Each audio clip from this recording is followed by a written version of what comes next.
जर तुमचं वय 60 आहे किंवा त्याहून अधिक आहे आणि तुम्हाला खाली बसून गुडघ्यांमुळे किंवा इतर कारणाने व्यायाम करणे शक्य नाही, तर तुम्ही खुर्चीत बसून ह्या हालचाली करून तुमच्या सर्व शरीरास लवचिक बनवू शकता। सुरुवात आपण आपल्या हातांपासून करूयात। हात समोर, हातांची बोटे पूर्ण ताकदीने आत दाबायची आहेत, ज्यामुळे आपल्या बोटांची ताकद वाढली जाईल। असे तुम्ही 15 ते 20 वेळा करा।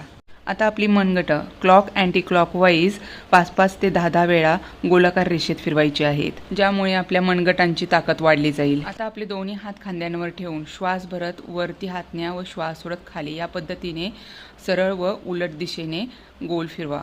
यामुळे तुमच्या खांद्यांचे स्नायू लवचिक बनतील। आता आपल्या मानेसाठी या पद्धतीने श्वास सोडत मान खाली व श्वास घेत मान वरती छताकडे नजर, अशी तुम्ही 5 ते 6 वेळा हालचाल करा। आता आपली हनवटी खांद्याला स्पर्श करा। श्वास सोडत उजवीकडे श्वास घेत मध्ये, श्वास सोडत डावीकडे व श्वास घेत मध्ये, असे 5-5 वेळा करा।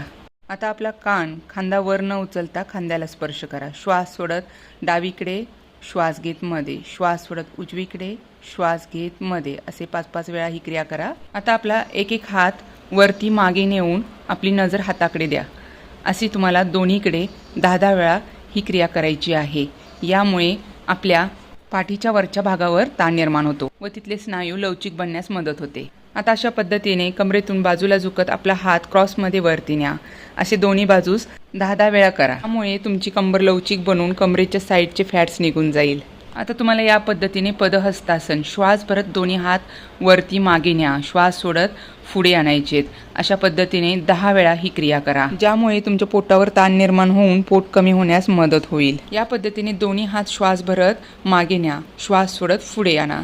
ही हालचाल तुम्ही 10 ते 12 वेळा दररोज केली तर तुमच्या फुफ्फुसांची, कंठाची आणि हृदयाची ताकद वाढली जाईल। आता आपला एक पाय वरती घेऊन क्रॉसमध्ये विरुद्ध हाताने पायाला स्पर्श करा। असे दोन्ही बाजूस 10-10 वेळा करा। यामुळे तुमच्या पायांच्या नसा देखील स्ट्रेच होतील आणि पोट देखील कमी होईल। आता तुम्ही अशा पद्धतीने टाचा उंच करत आपल्या घोट्यांना, आपल्या पायाच्या पिंढऱ्यांना ताण द्यायचा आहे। असे तुम्ही दररोज 20 वेळा करा, ज्यामुळे तुमच्या पायांची ताकद वाढली जाईल।